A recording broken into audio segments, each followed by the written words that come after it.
Video के बारे में, किसी परीक्षा के बारे में जानकारी, किसी सिलेबस के बारे में जानकारी, ये सब आपको उपलब्ध। हेलो स्टूडेंट्स, सावली प्रेप्स में आपका बहुत बहुत स्वागत है। मैं संजीव कुमार। आज का विषय है आपका वर्णमाला, और वर्णमाला में आपको स्वरों के बारे में विस्तृत रूप से जानकारी दी जाएगी। ठीक है, तो देखते हैं वर्णमाला। वर्णमाला में स्टूडेंट्स होता है वर्ड, इसका मतलब क्या होता है? वर्ड का मतलब अक्षरों की माला। जिस प्रकार हमारी जो माला होती है वो विभिन्न प्रकार के मोतियों से गुथी होती है, उसी प्रकार जो हमारी वर्णमाला है वो भी विभिन्न प्रकार के वर्डों से गुथी हुई है। ठीक है, इसमें कुल मिलाकर के 52 वर्ड होते हैं। कुल 52 वर्ड पाए जाते हैं। ठीक है, सबसे पहले हम देखते हैं स्वर।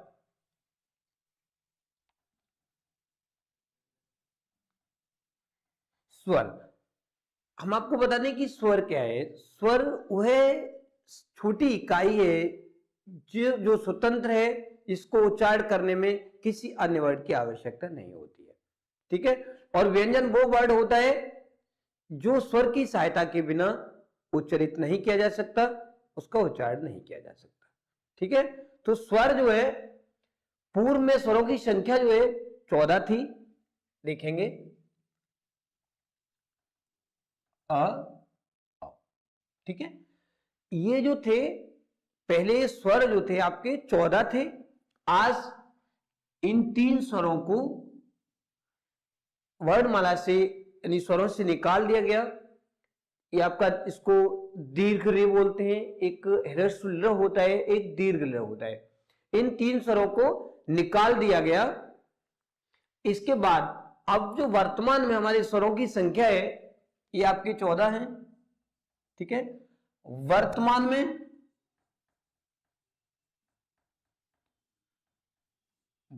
में है आप अ। ठीक है स्टूडेंट्स, इसको गिनेंगे 1 2 3 4 5 6 7 8 9 10 11। ठीक है, तो आज जो है वर्तमान में स्वरों की संख्या कितनी है? 11। देखिए, आपने पढ़ा होगा पहले, बेसिक तौर से आप पढ़ते रहे हैं कि अ आ ई उ ऊ, इस तरीके से कुछ लोगों ने छोटा बड़ा पढ़ा होगा, है ना, इस तरीके से पढ़ाया जाता था। लेकिन हमारी जो कॉम्पिटिटिव परीक्षा है उनमें इस तरीके से आप अंग और आह तक पढ़ते थे। लेकिन हम आपको यहां बताएंगे कि अंग और आह यानी अनुस्वार या विसर्ग स्वरों में नहीं आती है। ठीक है, तो पहले हम स्वरों के बारे में जानेंगे। यहां जो स्वर है वर्तमान में 11 है। अगर आपके प्रश्न आता है कि स्वरों की संख्या है, उसमें ऑप्शन दिया जाएगा 11 12 13 या 14, तो आपका जो सही आंसर है वो क्या है? 11 है। ठीक, इसके बाद ये 2 वर्ड और होते हैं जो आपने पढ़े होंगे, अंग और अह। ठीक है, इनको स्वरों में नहीं, इनको कहते हैं अयोग वाह कहते हैं। इनको क्या कहते हैं? अयोग वाह। ठीक है, अयोग वाह कहते हैं। और अयोग वाह का मतलब ये है, इनका जो अनुस्वार और विसर्ग जो 2 वर्ड है, इनका योग न तो स्वरों से मिलता है और न व्यंजन से मिलता है। तो इनको न तो स्वर की श्रेणी में रखा गया है आपकी क्वांटिटेटिव परीक्षा के अनुसार, और न इनको व्यंजन में रखा गया है। ठीक है, इनको अलग अयोग वाह कहते हैं और इसको कहते हैं अनुस्वार और इसको विसर्ग। ठीक है, और ज्यादा मैक्सिमम आप देखेंगे ज्यादा से ज्यादा तो इन दोनों ही यानी अनुस्वार इस तरीके से उठाएं, इन दोनों का ही प्रयोग और विसर्ग इस तरीके से आप लगाई जाती है। ये अनुस्वार है, विसर्ग है, तो ये इनका ज्यादातर प्रयोग जो है वो संस्कृत यानी तत्सम शब्दों में किया जाता है। ठीक है, तो आप समझ गए कि अ और अंग और आह ये स्वरों में नहीं आते हैं, और इसको अनुस्वार बोलते हैं, इसको विसर्ग बोलते हैं, है ना। इन दोनों का ही प्रयोग जो है इनकी मात्राओं का किसके लिए होता है? तत्सम शब्दों में अधिकतम किया जाता है। ठीक है, इसके बाद हम देखेंगे स्वरों का जो वर्गीकरण है वो।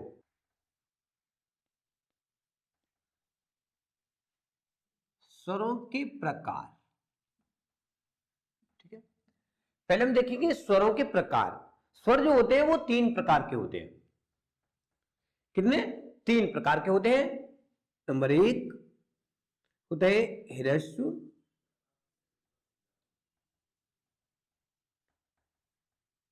ह्रस्व स्वर, नंबर 2 दीर्घ स्वर, और नंबर 3 होता है प्लुत। प्लुत प्लुत स्वर। ठीक है, तो ह्रस्व स्वर जो होते हैं वो होते हैं अ,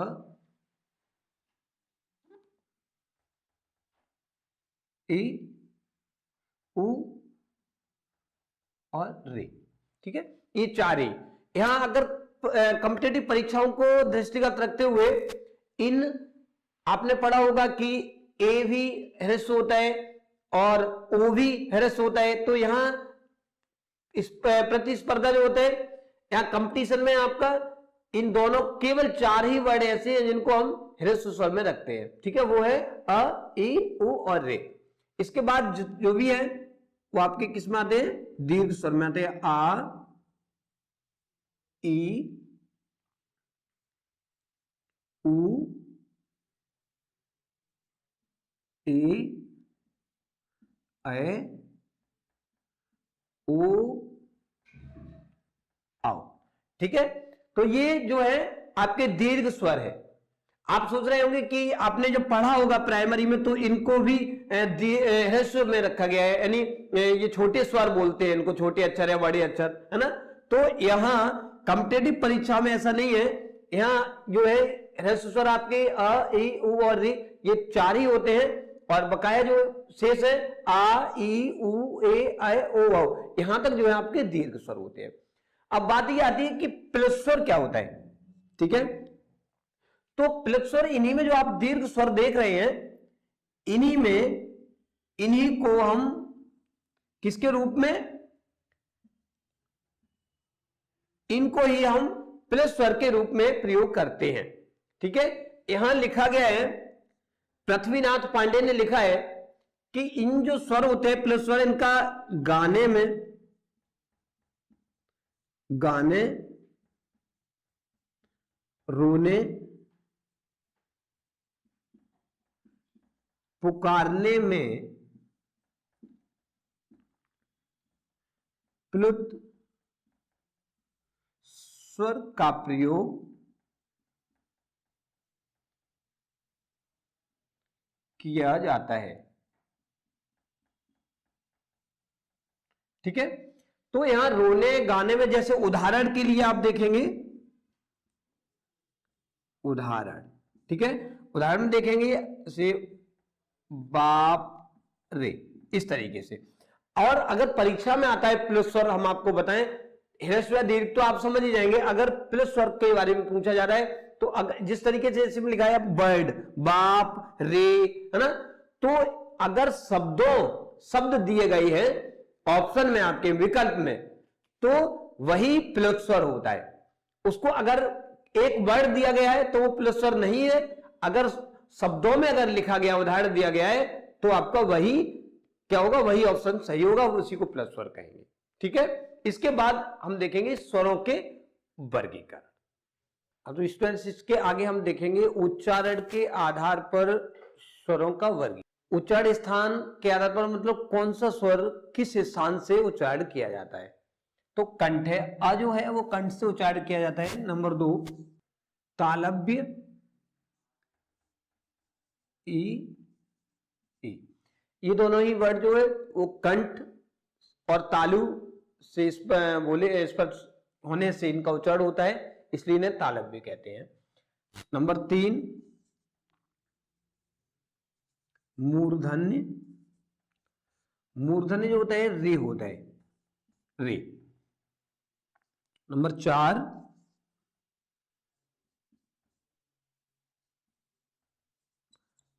तालव्य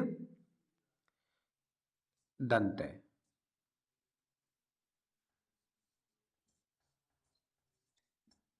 ये होते हैं ए, आई। और नंबर 5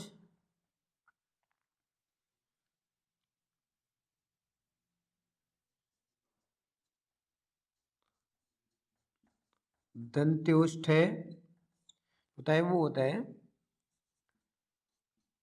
ओ आओ।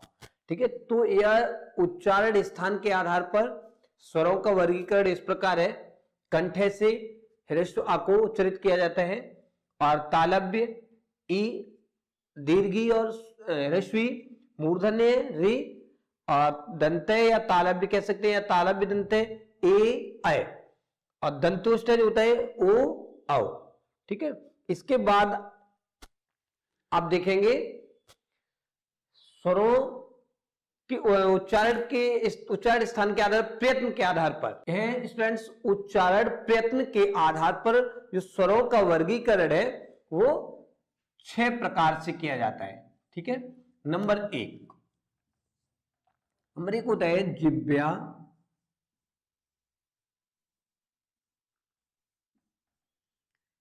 की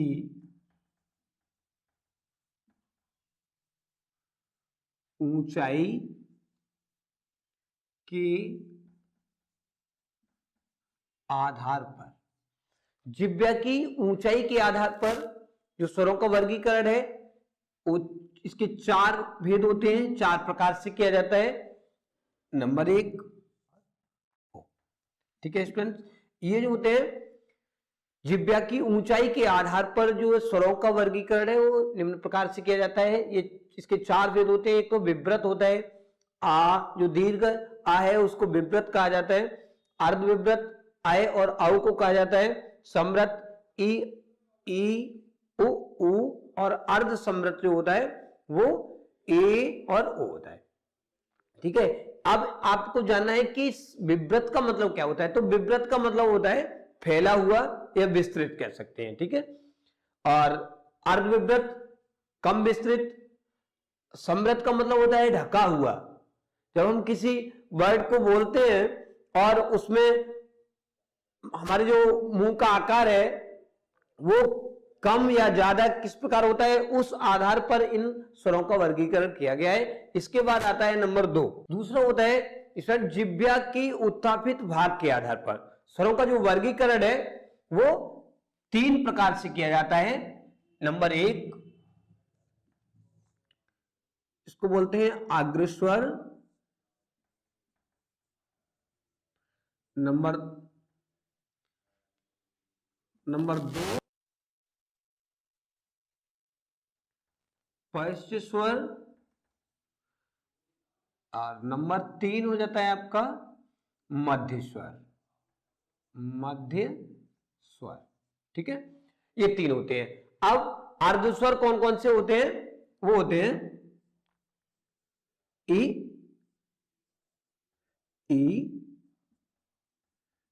ए आई।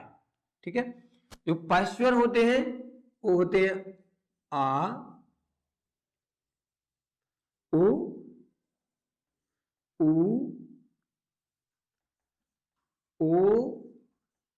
और आओ। ठीक है, ये वर्ड होते हैं पश्चस्वर कहा जाता है इन्हें, और मध्य स्वर होता है वो होता है ह्रस्व आ। ठीक है, अब आप समझेंगे कि जिह्वा की उत्थापित भाग के आधार पर, उत्थापित का मतलब क्या होता है, उत्थापित का मतलब होता है उत्तेजित होना। जब हमारी जिह्वा उत्तेजित होती है जिस वर्ड को बोलते समय, ठीक है, उसमें भी इसके प्रकार 3 होते हैं, अग्रस्वर, पश्चस्वर और मध्यस्वर। जब हमारी जिह्वा की अग्रभाग से जिन वर्णों का उच्चारण होता है उन्हें अग्रस्वर कहते हैं। आपके सामने पश्चस्वर, जब जिह्वा के पीछे के भाग से जिन स्वरों का उच्चारण होता है उन्हें पश्चस्वर कहते हैं, ये निम्न प्रकार है। और मध्य स्वर जो होता है वो जिह्वा के मध्य भाग से जो उच्चारित होता है वो होता है प्रयत्न के आधार पर उसको अ बोलते हैं, ह्रस्व। ठीक है, इसके बाद नंबर 3 आता है आपका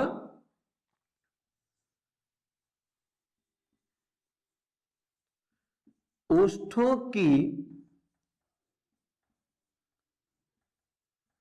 स्थित के आधार पर। यहां भी इसको 3 प्रकार से इसका वर्गीकरण किया जाता है। किस प्रकार से, ओष्ठों की स्थिति के आधार पर। ठीक है, ये होते हैं नंबर 1 आपका प्रश्रत बोलते हैं, प्र प्रसृत। प्रसृत का मतलब होता है सहज, सहज, ठीक है। इसको हम अवर्तुल भी कहते हैं।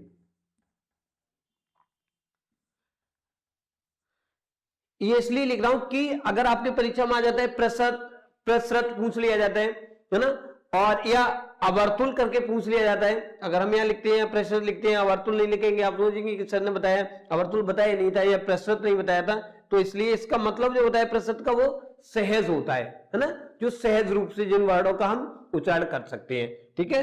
और वो होते हैं ई, ई, ई,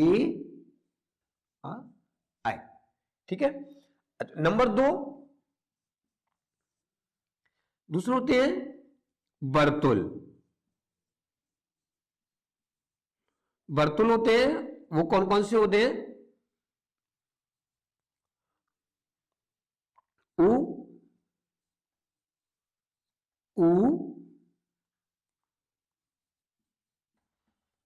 ओ, आओ, ठीक है। ये 4 होते हैं वर्तुल। जो वर्ड होते हैं वो 4 होते हैं उ, ओ, आओ, ठीक है।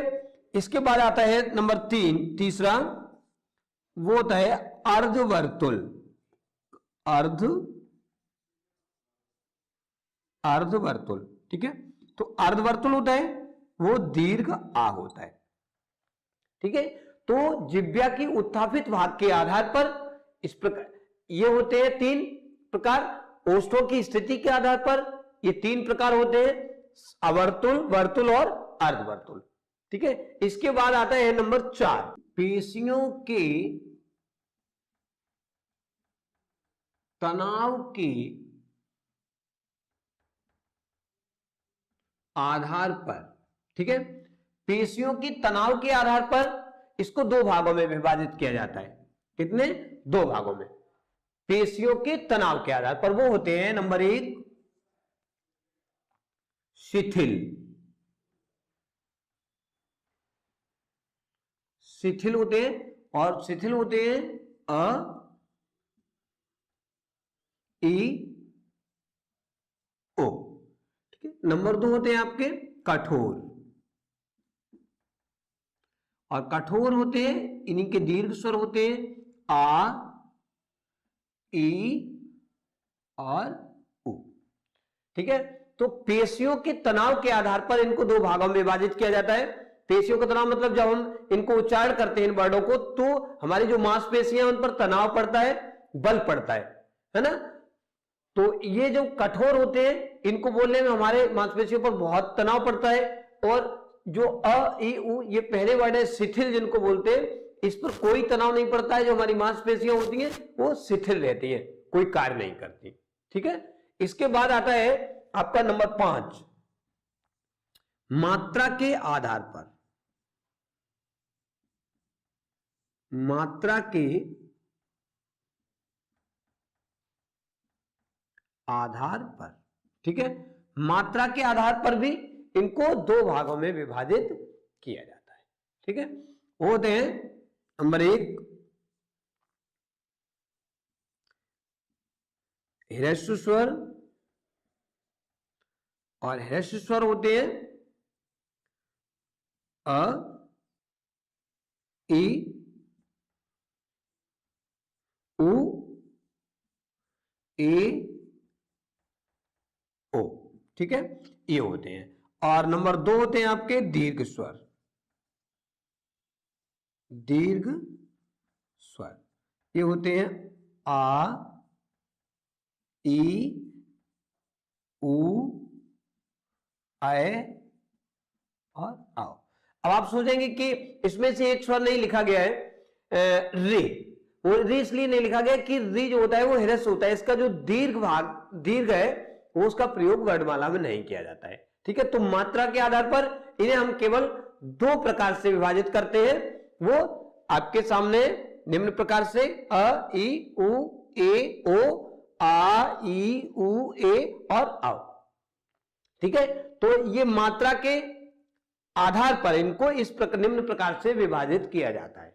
ठीक है, और इसी के साथ स्टूडेंट्स देखते रहिए हमारा वीडियोस, और इधर आपके लेफ्ट साइड पर सब्सक्राइब का बटन है जिसको आपको दबाना है, लाइक करना है, ताकि हमारे जो भी वीडियोस हम डालेंगे आपको नोटिफिकेशन उसका मिल जाएगा, है ना, उसका आप लाभ उठा सकेंगे। तो हमारे वीडियो अधिकतर देखते रहिए। आपकी सफलता का सिर्फ एकमात्र स्थान है, वो है हमारा ओब्ली प्रेप्स। ठीक है, यहाँ आपको वीडियो के साथ साथ आपको नोट्स भी उपलब्ध होंगे, है ना। नोट्स के बाद आपको किसी भी वीडियो के बारे में, किसी परीक्षा के बारे में जानकारी, किसी सिलेबस के बारे में जानकारी, ये सब आपको उपलब्ध होगा यहाँ। और सबसे बड़ी बात यह है कि आपको क्वेश्चन आंसर भी हमारे इस वेबसाइट पर आपको मिलेंगे।